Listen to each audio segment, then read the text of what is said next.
Very welcome to the famous David Park, the new hall upstairs and the upstairs in David Park here, the famous Clonagale. And special guest here tonight, former Clonagale manager Tommy Coleman. Tommy, good to see you back from about a year's absence. Thank you. You're with Clonagale Miners, I believe. Yes, working hard there with them. You know, it's a small group of small panel this year. We're depending a lot on under 16s, but it's a bit different from it. But it's great. It's great to have the lads around you and just try and improve them and see can we get another couple of players. And you're enjoying it anyway, Tommy? I'm enjoying it, yeah. Gary, from Inside Game, you're here to represent yourself, the Armagh supporters on your wee podcast. So basically, what's been happening this last while? Any good guests been on with you?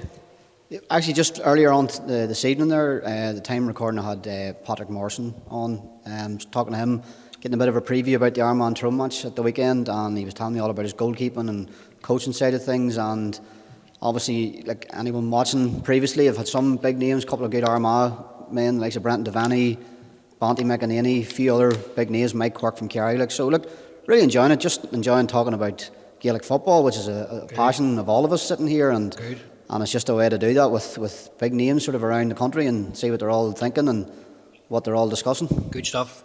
But anyway, thanks everybody for all their sponsorship and their support, and all the supporters and people who follow the page. Niall McCommon, now you're back to the game with the Whites, and any games this weekend?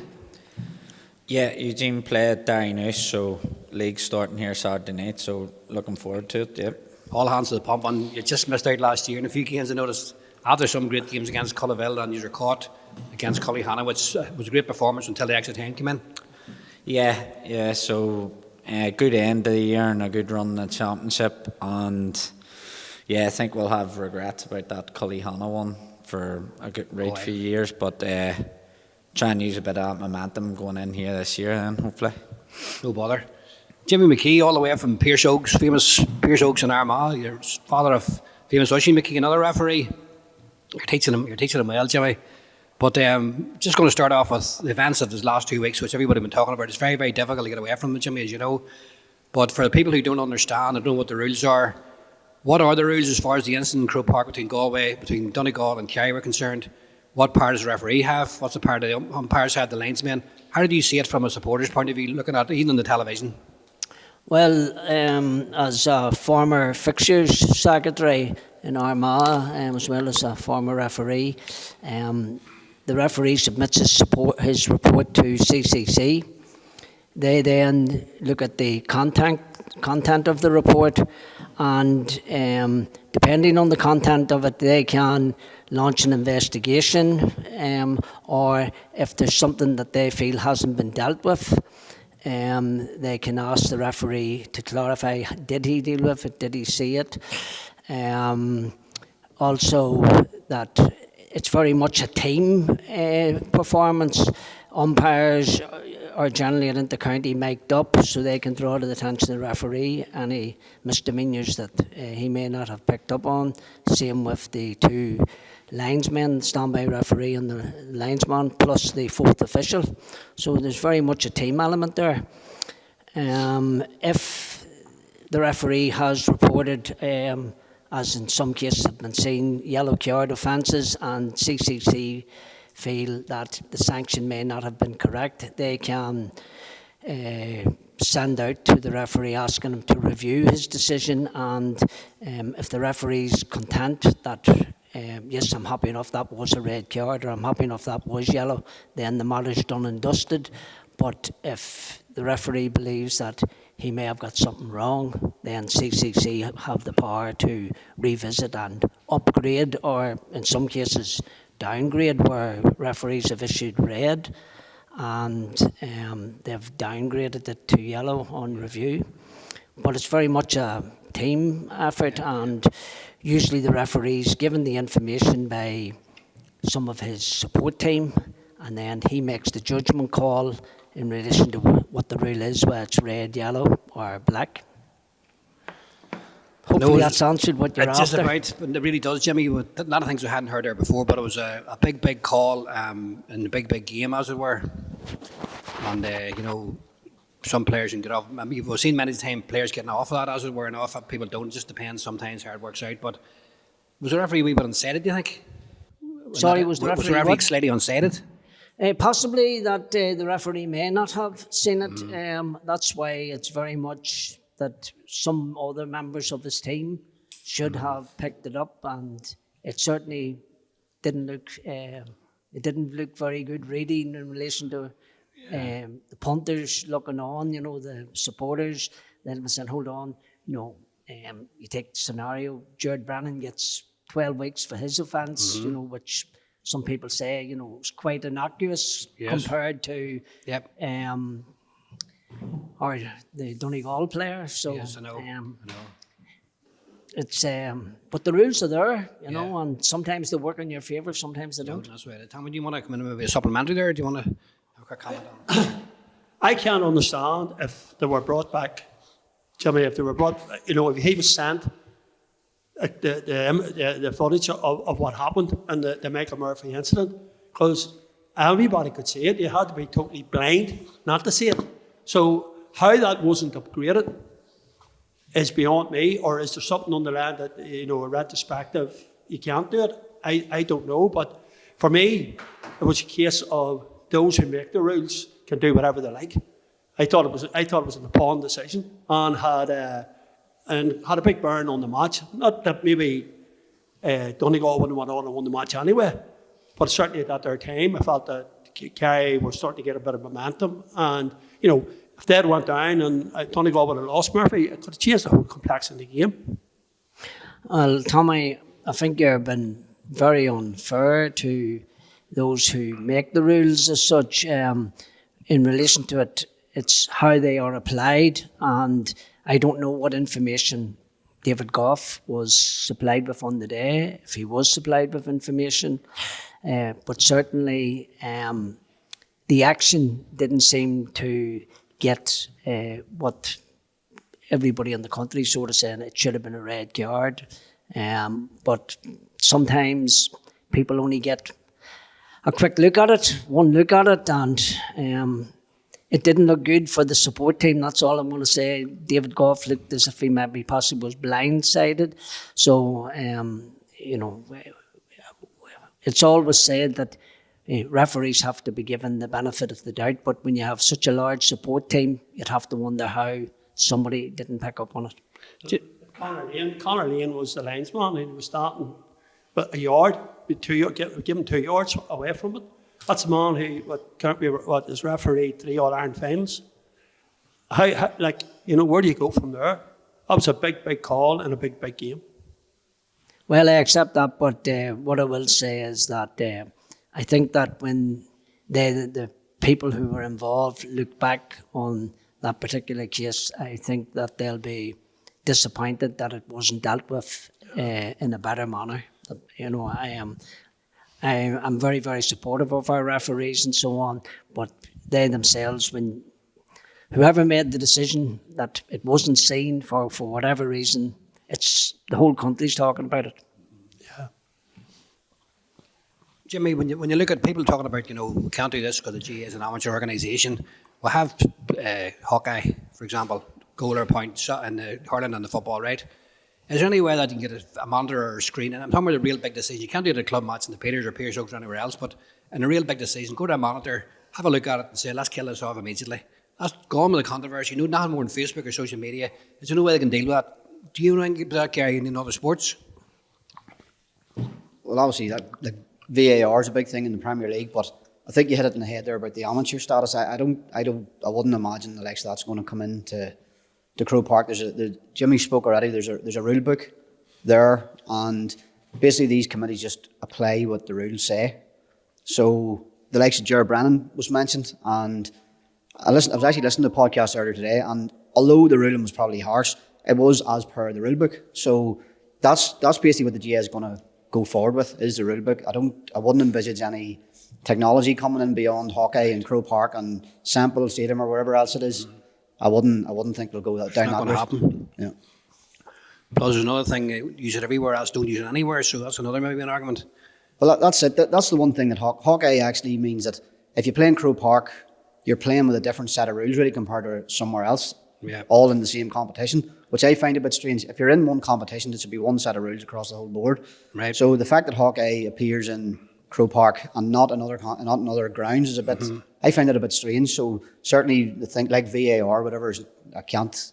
Just couldn't see that ever being part of the game. As a player now, how do you feel about it? You know, basically, I know I don't want to go into too much detail with personalities and stuff, but I'm sure you've been the end of a few decisions yourself, and some good decisions by referees, and they get a wee bit of abuse at times, but they have a job to do, and I think Jimmy hit it in the head. I think Brian Clough said it too one time, that they've got a split second to make a decision. They don't have any action replays. They can't sit there and night and watch it, so 1 second, and that's it. You could lose a game over it. No, it's a tough job, and no, the time when it's good, when it's coming in for a review, Jimmy, is you get a red card and it gets overturned and you're good to go the next day out. But no, I think that's a case of they got it wrong big time and they should have fixed it. If I didn't know you could actually upgrade, I thought because it's a yellow card, that's it, dealt with. But no, it was a bad decision and it was a bad look, and I'm sure Murphy regrets it, but he'll move on now and not worry too much about it here in the first round of the championship. Yeah. There'll be something next week then that everybody else will be talking about. Move on. He'll be forgetting about it. But no, it's a tough job being a referee, and nobody's really ever going to leave a game and say, great job. The best thing you can do as a ref is probably not get mentioned too much, and you've done your job, you know. Well, just want to ask you, like a pilot scheme, just moving away slightly, your sensory room in St. Peter's. I don't think any other club in Armagh has those. Maybe they don't. I don't know. But the new sensory room is open for the kids down there. How well has it been working now? Yeah, it's great. And my mum's involved in that, the autistic group and all. But obviously it's very different than the ongoings of the football or whatever. But it's great when GA clubs are doing that type of stuff for the community. And I know every GA club's doing something and helping out around the community. But that's been received very well, and it's something we're very proud of at the club as well. You know. Tommy, I was watching the National League before I handed the mic here. It appeared to me Carlow were the only team that actually enjoyed it when the Division 4. Down were a wee bit apprehensive. They thought they should have been somewhere bigger. And you had Meath and Cork saying, look, that's only a warm-up for the championship. So Donegal and Kerry were saying they did want to win it, they didn't want to win it. How do you see the National League, Tommy, in January? Did you see it as a challenge games? Were the games played in a good spirit? I know there's plenty of scores involved, but do you think it's a genuine competition? Definitely think so it is. And you know, talk about down. The way Kildare was fixed with them going down, if the losers now are not guaranteed to get into the Sam Maguire. So if Down would have won that, if they wouldn't have got the Ulster final, they could quite possibly have found themselves in the Tailteann Cup again. Because of Kildare won that last year, even though they have now relegated back down to Division 3, or because of the fact that they won it. They're into the Sam Maguire as per the rules. For me, it was very competitive. Like most years, I attended most of the Armagh games, and they were absolutely brilliant. They were like the last two games was, especially the Kerry game and Athletic Grounds was like a championship match, and it was a pre-run for a championship game. I thought it was absolutely fantastic. It certainly gives players, to blood them and get them ready for the championship too, and to be playing at that pace.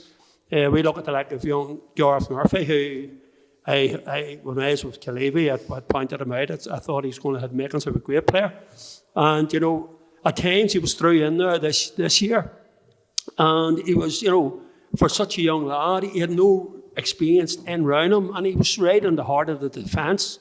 And to me, he did make mistakes, but he learnt by them, and he had a superb game again Kerry. And that's a lad who's just going to go from strength to strength. Young McCormick was another one who benefited hugely from, in my opinion anyway, from the league campaign. So the league is very competitive. McGuinness set a stall out this year. I think he wanted to do what Kerry done last year. And he sent a message out and sent it out early, and he's put the marker down. This is the standard that you have to reach, boys, if you want to win the Sam Maguire. Well, just in your own, Donegal's odds have shortened, Tommy, for the Ulster. They've always shortened for the All Ireland. Do you see it a one-off easy victory against Kerry, or do you think things are different in the championship? As I said, things could have went differently. You take the Michael Murphy incident. The game was.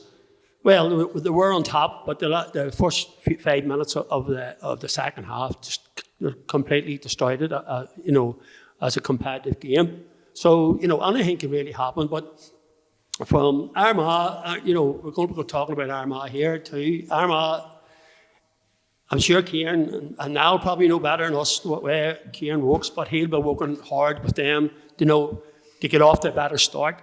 If Armagh can play anything at all in the first 20 to 25 minutes, they're going to be very, very hard to beat by any team. I don't care who it is.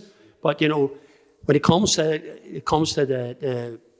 the cut and thrust of the championship, you can't fall behind 12 to 14 points. You just cannot do that there.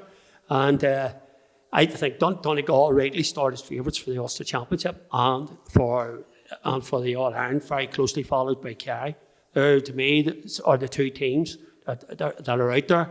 And you have maybe a cluster with Armagh among that there who are next in line there. And on the day, anybody could win that there. Anybody could win it. But in a nutshell, Donegal looked very, very good. But this is, one swallow doesn't make a summer, as they say. And there's a whole lot more work to do. And especially when it comes to the championship, when you get a winning championship and you build momentum, doesn't matter what championship you're in, you get over that there and how much your confidence lifts, and you go to the next game. You don't care who you're taking on.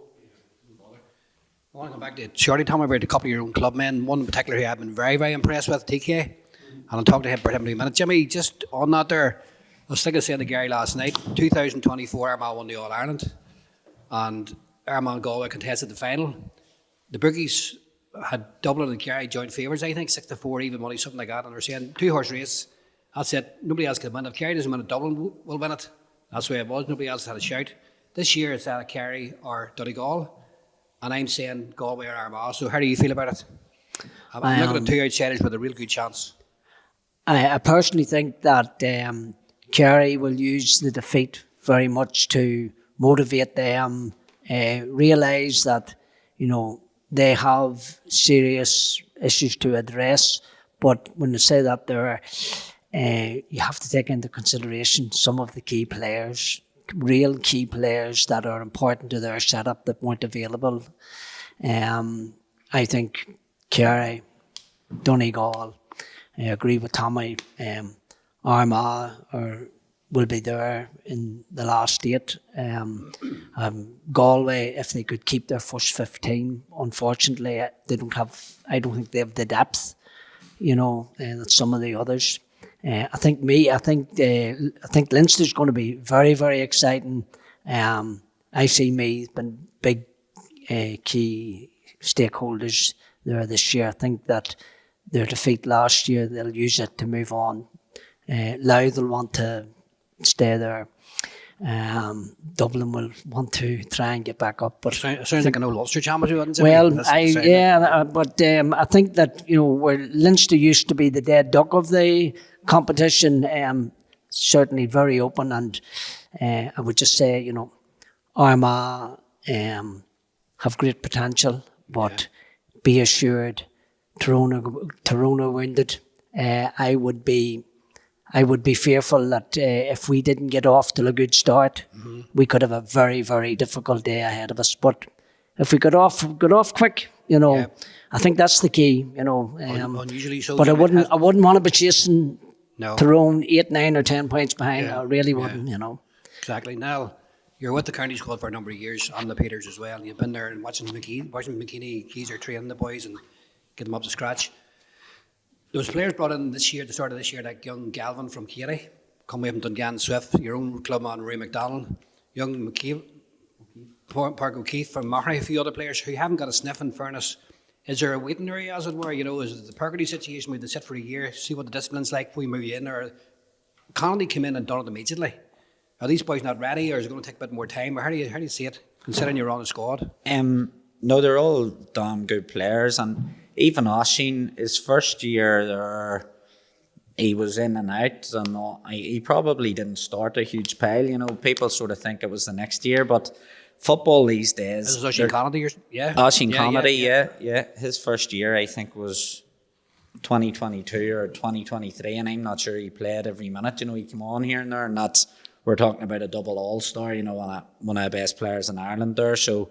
It's very, very difficult to go and get in straight away. And now, look, if Kieran McGeeney thinks you're going to add to the team and help them win, he's going to put you in, but there's that much to learn in terms of systems and setup and things people probably don't want to talk too much about, right. but there's a lot of learning in it now, and your first year is probably not so much purgatory, but it's learning and figuring out what you have to do to be at this level, and that he can trust you in the big games, you know.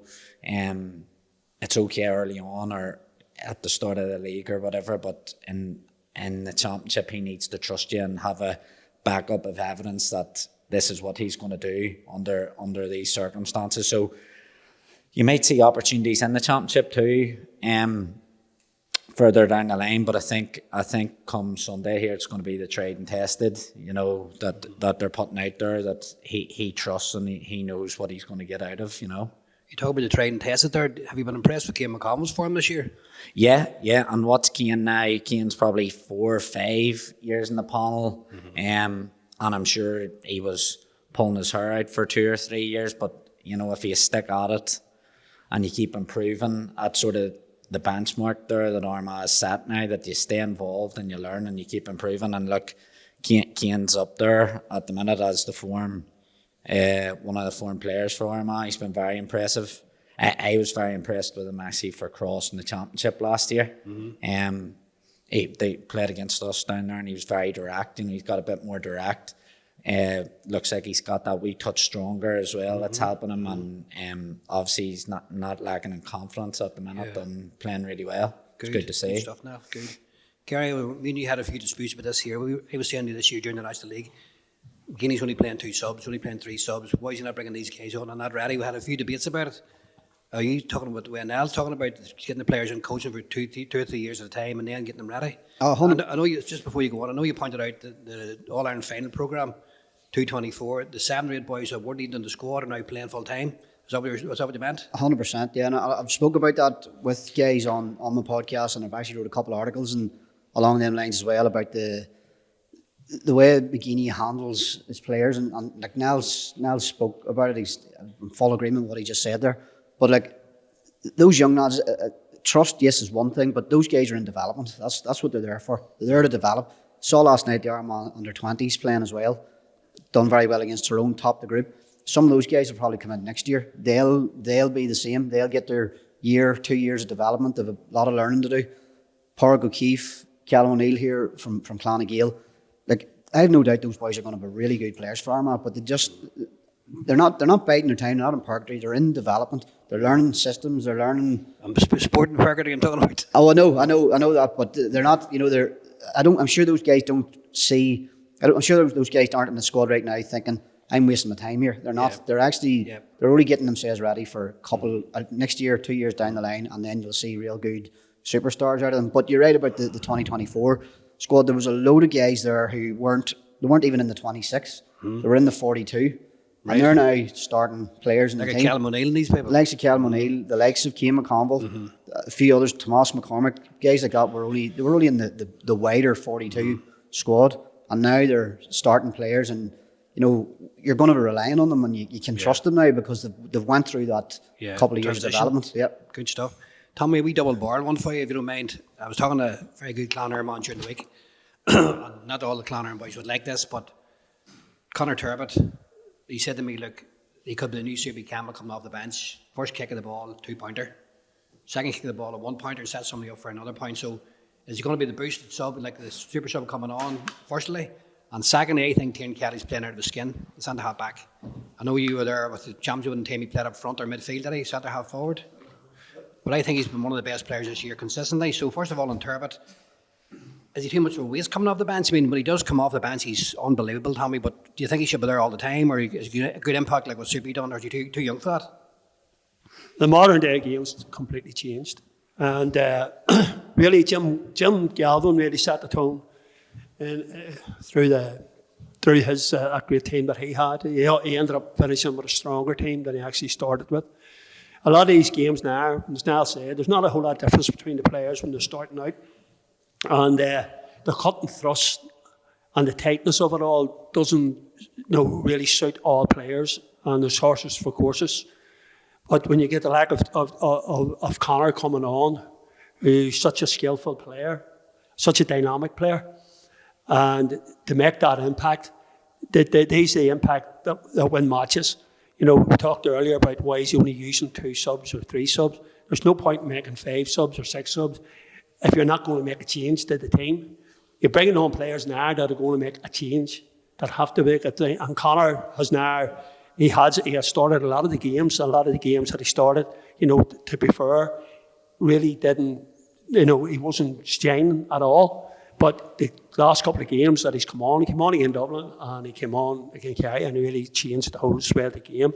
And, you know, we look at Soupy, you know, Soupy is one of the best players over the last 15, 20 years. That's wore the Armagh jersey, without any question of a doubt. And the last 2 years of his career was spent, and his best football was spent coming off the bench. It didn't even, when he came on, it just lifted the whole crowd, it lifted the whole atmosphere, and it lifted the whole team. And I think Connor, the way Connor has played in the last 2 games, it looks like that it could possibly be a role that he'll be given. You know, and you're coming into the game with the way he plays, the type of football that he plays, and, you know, with Armagh maybe coming at them, because we know that we're slow starters, but we're really coming at them. And he gets on the ball early, gets a score early, his confidence is flying. You know, he can do big damage. So to me, I think maybe because of his performances in the last 2 matches, he's made it well to put himself into that there role as one of them boys that be in it. Yeah, most certainly. TK to me, I never had TK for a centre half back. He hasn't really been playing centre half back in these last couple of games. He's been drifting in between middle of the field and a centre half back. To me, Greg McCabe, you know, has come in, I thought, you know, and falls in behind there at centre. I thought he was absolutely, he was my man of the match against Kerry. I thought he was absolutely outstanding for the kickouts that he won, the way he marshalled the whole back line. I see him more in that role. And it allowed TK now to express himself and go that there a wee bit forward, because TK to me is an odd dynamic player. He plays in bursts and fast and speed, and, you know, once he wins that ball and gets going, he really is hard to stop. And then you've left out an Auckland man, if I may say, the Cambridge, and, you know, I think that he'll be coming in at some point. Hopefully he'll be coming in some point on Sunday. I think we could possibly need him, because when we start talking about this Tyrone game, you know, the forwards that this Tyrone team have is phenomenal, and we're going to have to, you know, defenders are really going to have to be on their top game to hold them. Good stuff, Tommy. Mr. McCambridge, hopefully he's fit, and young McCarthy too, Sean and Dan as well. Both good players. Yeah. And by all accounts, Daniel McGee was flying. Out of them all, he was supposed to be the one that was going better than any of them, and unfortunately he picked up an injury in training, and he hasn't been figuring it all there now. You know. Jimmy, a player that stood out for me as well was Oisin O'Neill all season. While he's coming off the bench, while he's starting, whatever. We're missing Rain, obviously, so hopefully he'll be back maybe sooner rather than later. But Oisin O'Neill coming in there with that Cross McGlenn swagger, a bit of confidence. As soon as he gets the ball, pops it over the bar, leads a man on or whatever, sets something up. So bit of Cross McGlenn, a wee bit of confidence there with him. So I thought he's been superb this year, while he's been coming off the bench or starting. A lot of people would wonder why he doesn't start, you know, but as the Tommy said, you know, Kieran seems to know his panel really well inside out now, and it's about making sure that the team that finishes are the ones who are going to get us over the line, you know. And for a number of years there, we were maybe falling short, and it might well have been that some of what people would regard as our better players were exhausted. You know, they weren't able to make an impact in those last 10 minutes when they got a ball, whereas if you've Conor Torbett, Oisin O'Neill's well capable of kicking those 2-pointers, and no matter what anybody says, that's what this game is about. It's about getting those 2-pointers. Or Armagh have created a number of goal-scoring opportunities in different games, and I thought during the league that at times, especially the Galway game, with chances maybe for goals, and if we'd taken them, we mightn't have been in as awkward a predicament, but probably worked out well for us, because, I mean, the Kerry game was a real championship game, you know, like The first 20 minutes was a difficult watch for most of us in Armagh, but after that, I mean, it was phenomenal, absolutely. Like and Jack O'Connor referred to it afterwards whenever he was talking about it. He said that last week's game took more out of us than we realised, so. Good maybe, point. All right. And I wasn't one of the people who walked out, Jimmy. I've seen a few people walking out that day against Kerry, but they came back in again for some reason. Well, maybe you didn't walk out because you didn't have to pay in, Eugene. That's what it I'm was. only keeping you going. And they go to Pierce Oak for a pint. and stand the bar of the drink for a play to you. Good man. It's always a pleasure to be here, Eugene, to certainly is. be invited and make a contribution. And of course. Let's hope that Cian and the boys get off to a real flying start on Sunday. God rest Joe Hurley. Every time I went in here, he said, "You owe me a pint." That's how we started things off. And I did too. Good friend of mine. Fond memories of Joe Hurlin and the boys that travelled along with the different games. Yeah, certainly did. Niall, it was said to me, basically off the record, that when Andy Byrne got injured, midfield was gone. We're going to struggle there with Big Creedy coming in just sort of cold. He'd been injured for a while, so. Do you think Armagh could have won some of those games if Andy had been still on the pitch? And we've missed him ever since.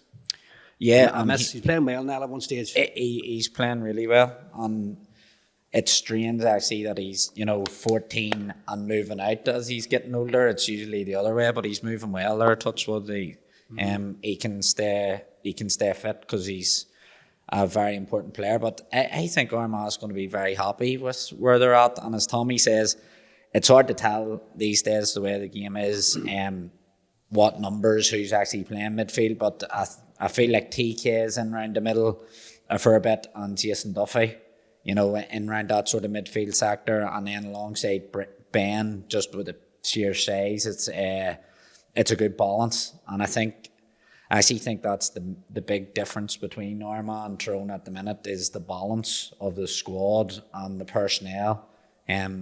Armagh is a very transition-based team and pick the team based on that. You've Ross and Jarley, Keane, Dor McMullen, Oisín Condy, pace, moving the ball forward, and then holding, maybe Turbo or Oisín O'Neill. I'd like to see at least one of them in for the weekend, but and Greg as well. Yeah, Tommy made a good point. Greg's been brilliant in the league, but I think that's Armagh are very comfortable in their style of play and the balance in their team.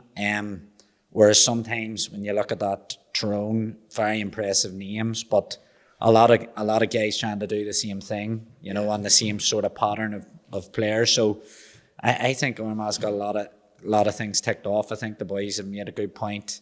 And it's particularly important for Sunday getting off to a good start, because Tyrone's confidence is bound to be brittle enough there that a pretty poor league campaign, and the last thing you want to do is let them build up a lead or kick 6 or 7 points here and then feel their way into the game, because full of really good players. But I think if Armagh can press home early on, that they'll stand them in good stead. You mentioned the midfielder, Niall. I always talk about Big Creedy, 6'4", 6'5", one catcher, which is him. You talking about all them guys in Brecon with the second phase, all good second phase men. I mean, we talked one time, Gary, about Martin O'Rourke, that second phase player getting the ball on the deck and bouncing in for the break. Are you saying that they're relying more on the so-called piggery Cian talked about, a breaking team rather than a catching team? Yeah, that's coming back into it, and the break ball. It's very hard for a man to go up there and catch a ball these days when you know what's going along. But even with Blaine and Nats as well, he's not afraid to pick out a pass if he can see it. He'll pick. If he sees something, he'll go for it. But Jolly Old Burns, Ross McQuillan, TK, Ben.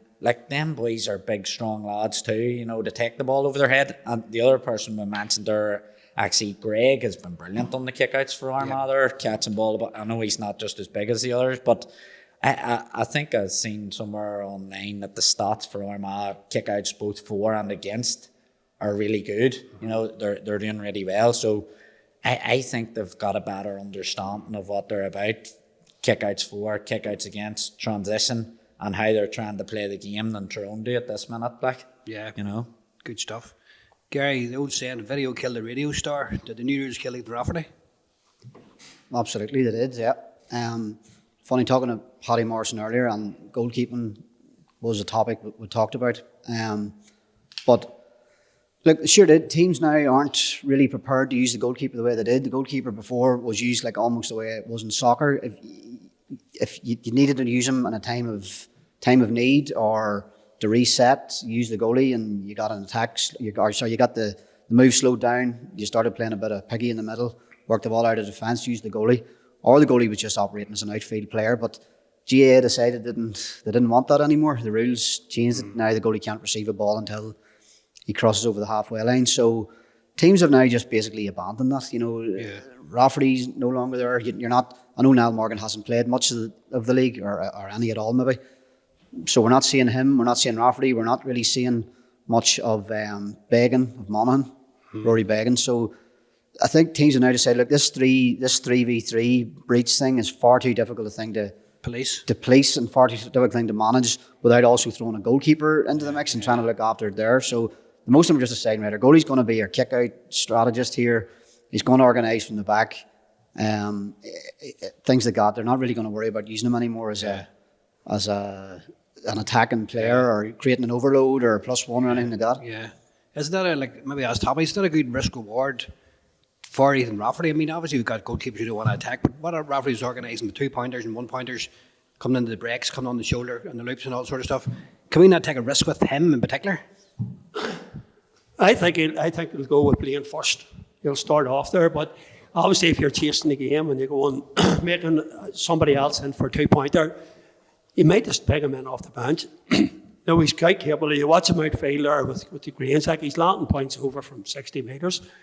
So I think, certainly if something happened, Blaine, you could bring him in, but I think his role now too could be just coming in off the bench as well and securing points for us, to be quite honest with you. But we'll go back to the midfield battle. I do hope Andrew's fit and ready to go.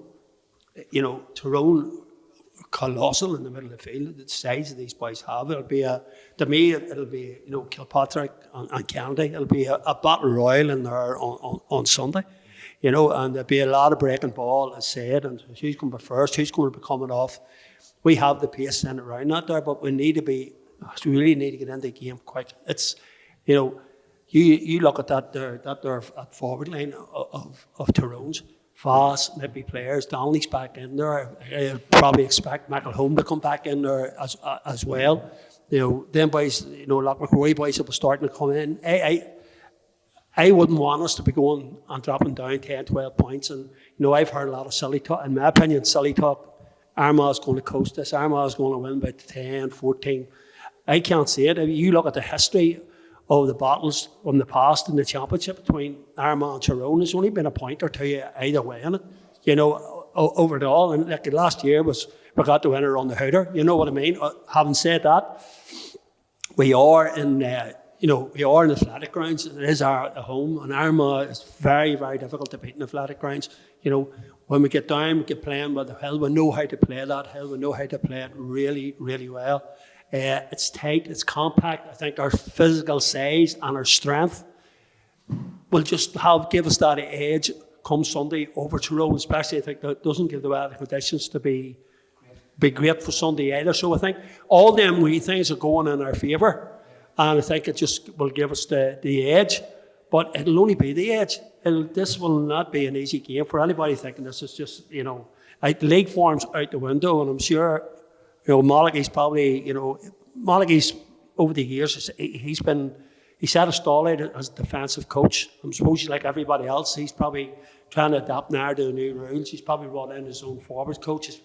As I said, Tyrone is still learning what way to play that there and how they're coming off each other. But when you have McCurry, the Canavans, Michael Home, Martin Donnelly, all in there. They're all capable of that wee spark and that wee bit of magic that they can bring to the game. Just that one-off thing. You think of, like a Mugsy when we might have been out of the game for 10, 20, 30 minutes. Then all of a sudden, he had sparked into life, and the next week, he had 2 goals in. And, that's Tyrone team's capable of that. So, Geezer will be well aware of it. He'll not be taking nothing for granted. And, I think as a team, we'll be mentally prepared right. And I think we'll get over the line all right. Tom, I'm glad you brought up the Tyrone attack. Just want to put you on a wee supplementary one. I'm going to leave I think your best forward to the last. He's only in, but Marty Donnelly scored 6 points from play last time out. And he only played for 38 minutes, right? 6 from play. Darren McCurry only got 2, fair enough. Derek Cannon got 4. Nathan Jordan got 5 points. Their new star up front, who was with Armagh City for 6 years, back from the soccer. He scored 17 points last year in the Intermediate Championship for English. Yeah. He scored 1-9 in his debut against Cork and 1-9 in the second game against me. So he's going to be a real major operation. So that forward line with Marty Donnelly in particular scoring 6 in play last time out, over 35 minutes. I'm glad you mentioned them. There's real quality there, Tommy. So there's so much quality why they're struggling in Division 2. Are they waiting? Well, they're just getting used to playing each other. There's a lot of new players coming in. You say Matty Donnelly's only come back from injury again. The Loch McCrory boys, they had a long season, so obviously they haven't played a big lot of football. So, again, you'd be trying out players, giving them a chance. Again, Tyrone, these lads up front, with probably exceptions of Matty Donnelly, most of them's lightweight. They're physically light, not lightweight as an ability, anything but it. Super footballers. And, I have raved about Michael Hogue before. And honestly, to me, he's another Eugene Creaney in the making over the next 3 or 4 years. He's that there good. But these lads here, as I said, Jordan has been superb. But they're probably just struggling because they're just getting to know each other. They're just getting at their blend of the team. But it only takes this Tyrone team to get one good result. And they just fly. They'll just take off. And, and hopefully that's not against us on Sunday. Hopefully not, Tommy. Tommy, thanks very much. Jimmy, just going to ask you one thing about a team I watched last year. I was very impressed with your own under-20s. I want to bring a club into it for a second. Pierce Oaks beat in the final of the championship. Would that be right? Yeah. I thought they were a very good, well-organised team, Jimmy. You're starting to get your head above the water up there. It was very, very heartening, disappointing to have lost it. But beaten by a good Cullaville side who were back to win back-to-back titles. So no shame. The lads who played did us proud. We couldn't be anything but proud of the performance, proud of the management team. Did a lot of work with them. Taking them through from intermediate, the previous at under 21, then playing, at the top level. I just want to take you back to a point where Tommy talking about Sunday and a nip and tuck, and if it is close, and there's no reason why a lot of people thinking that maybe Armagh will win it easy. I just hope that it's a piece of magic, or superb skill that determines the day rather than the ball move 50 metres for an indiscretion by somebody. The rules are there, they're there, but I just hope that we're not talking about an error made by someone, whether that's the referee or whether that's a player or somebody in discipline, and everybody gone home frustrated. They want the conditions to be good on concern, but Tommy or Jimmy, not too many people praise the county board. I'm going to do it now by saying on the record, I think the field's immaculate. It's well looked after. Groundsman's doing a great job. And it's one of the venues you can go to knowing the pitch is going to be looked after in athletic grounds. Ronan Hart has to receive the highest compliment. He looks after it so well. And fair play to the county board who are piling in a lot of resources into having it in prime condition.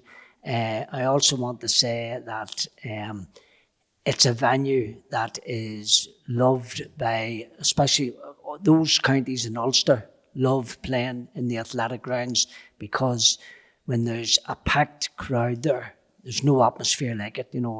Sometimes you go to a venue, maybe Crow Park, and if there's only 20,000 at it, it feels as if, God, it's, whereas the athletic grounds buzzing, and I have no doubt people are talking about Tyrone people won't travel on Sunday. I think they will travel.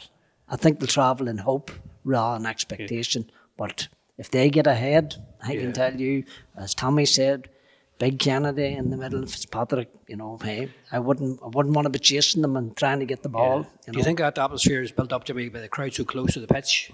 They're nearly on the sideline, so there's an atmosphere where there's not like a big running track or a big gap between anything. The crowd's actually on 2 yards from the players. You know. Yeah, I think the fact that the crowd are so close to the action and so on, and let's hope that we don't have the situation like again Kerry where we fell away behind. We were wondering, God, such a big crowd here. Can we not get behind the team? But when Armagh got going, like, and the players do respond. There's no supporters like the Armagh supporters. Even like you talk about Dublin supporters, Kerry supporters, they'll tell you, while they're fond of themselves, there's no fans like the Armagh fans. So before we come to the predictions, Jimmy, have you said Armagh's going to win it then? I think Armagh will win, I do, but I wouldn't want to. I think that the Canavans, Tyrone midfield will play a big. If they can get the ball, hold on to it, which is difficult in this sort of era that we're playing in, and the Canavans, they're special footballers, but we have our own too, and please God, I think Armagh will win. I think Armagh will win by 3 or 4 points, but do we know? But that's what I'm hoping. Okay, now, so close enough. Everybody's saying it's competitive. People are saying Alba will win handy, but how do you see it? No, I don't think we'll win handy. I think we'll win, and I think we're in a better place than Tyrone for, going and winning the big prizes and stuff. But I think this game at the weekend is going to be very close, and that's another thing. We do have a habit of even, we've chased those leads, and even if we get ahead, you can never sit too comfortably. So I think it's going to be very close, but I just think Armagh's a wee bit more sure of what they're doing and their plans. And I think the bench, I don't think there'll only be 2 subs used this weekend. I think the bench will be stacked up a bit. You'll maybe have the likes of Aidan Forker, a bit more time behind him, Barry back, Joe McElroy, Andy, hopefully. So I think there's going to be more of the sort of what we're talking about, the tried and tested that Geezer will be turning to. So, no, look, I think it's going to be a close game. I think it's going to be a good game, but I fancy Armagh by about 3 or 4 points. Okay. Gary, you've been to all the games. Yeah, seen them all. Yeah, and you're looking forward to Fermanagh in the next round, hopefully. And then Donegal for the big so-called Ulster final between the top 2 teams. But in the meantime, Armagh against Tyrone. What do you think? Well, I suppose the reality is, yes, of course, we want to get through those games. Armagh have got to the last 3 Ulster finals, so we've had the full Ulster campaign the last 3 years in a row. We've had game on game on game. So to lose out in this one and have to wait a good few weeks and the next one come along would be a bit of a strange feeling, the way things have worked out. Plus the way the new format works now after the provincial series ends. The provincial championship now really important, because if talking to Tommy off earlier, if you don't get through the Ulster final, you have an away game to go to against one of the other provincial finalists. So that could be Kerry, that could be Cork, that could be Dublin or Meath or Galway. All these difficult games are ahead of you. Did your provincial winners get a home game then? Provincial winners automatically get a home game. Provincial winners and provincial finalists get a home game. Right, so the Ulster Championship and provincial championship in general now carry a lot of weight behind them, which maybe they just weren't in previous seasons. So in that regard, it puts a real emphasis on it for Armagh here to go and win this game on Sunday. I would agree. I would lean towards Armagh as well, and it would be on the basis of, I think the tried and tested players are now coming back, and the bench is up a bit deeper now. That's what Niall was saying. Exactly what Niall was saying. So they've managed to get themselves through the league, only using a couple of subs. You could see towards the end of the league against Kerry and Dublin that they had a few more players they could rely on. They had players who'd built up some game time throughout the league, and they were becoming even more reliable throughout those games. So on that basis, that the tried and tested players are back now. I firmly believe that they should have enough. They should have 5 subs they can call on throughout the game, and just get enough done. Get over the line. Get it over the line, yeah. Right, I want to ask Jimmy at the very end about the wee club up around your part of the country, Jimmy, but I was talking to Tommy first. Tommy, at this minute in time, you're a former county player. You manage your club at a high level, won a championship with them. If somebody was to say to you now, put the gun to your head, Ulster Championship or All Ireland, what would you do? What would you take? Would you go all out for Ulster? You want to win Ulster Championship? You haven't won since 2009. I don't even have to think about that. All Ireland. Yeah. Oh, 100%. Big praise all the time. I was actually asked that question last night. one of your fellow club mates says, "Well, would you not be happy, Tommy, this year with just an Ulster?" And he said, "Catch yourself, oh." You do want to win Ulster, and I think them boys, deep down, but they would love the Celtic Cross too, because they've got all the other accolades. And you know what? They deserve it. Getting beaten and by penalty kicks in the last couple is has been a real sickener. But to me, don't look any further in this Tyrone team. They'll be going in again. They're going in as underdogs, very much so. And I wouldn't be getting carried away looking at anything.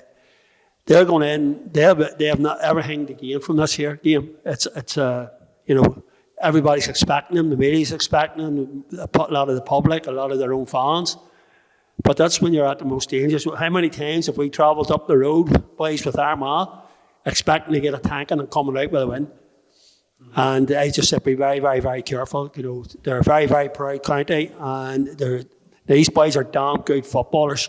And the Niall's correct that they just haven't blended yet. And for us as Armagh people, let's hope that they just don't get it right on Sunday. But no, all Ireland every day of the week. Tommy, you should be doing the speeches before the games, by the way. So if you're just watching this here, you've got an adversary. Jimmy, just to finish off, listen, boys, Niall and McConnell, thank you so much. I know you're in their pre-season training before the match at the weekend. Yeah. No training tonight, so just looking forward to Saturday, and I'm sure everybody's looking forward. See Armagh TV's got loads of games on and stuff, so we'll all be getting our subscriptions. I see you rigged the Dads and Lads tournament, so the Sharpies won it last Saturday, I noticed. Yes, I was down there. Were all teams bad now, do you think? I didn't see too much of it. Gary's filming me and saying there was a bit of crack anyway, a bit of fisticuffs and stuff, all part of it. I thought of that easy, put all that out stuff. I know. You're going to finish with Jimmy. Jimmy, thank you so much for coming down from a very historic and proud club. Thank you for Tommy Coleman as usual. Eamon Quinn behind the camera, half a dozen cameras there, like the BBC, and Gary from the Inside Game podcast, my own son himself. But Jimmy, just to finish off, over the years when I was growing up, Pearse Oaks and the Harps were the top teams in Mid-Armagh, always were. I think Katie won a wee championship years ago. Greenmore won a minor, all county. Madden are now the team people are looking forward to and looking forward to playing. So what's the work's been going on there with Madden, Jimmy, and do you respect what they've done winning the championship for the first time? Well, I mean, Madden really came of age last year. They'd been knocking on the door for a few years. I can remember one night in the athletic grounds, nearly certain it was the first year that penalties were introduced. We beat them in the athletic grounds in the first ever penalty shootout. And a good friend of mine was part of the Madden coaching setup. And I remember before it saying to him, "Look, Paddy," I says, "no way to win a game." I think, people say, well, what's the alternative?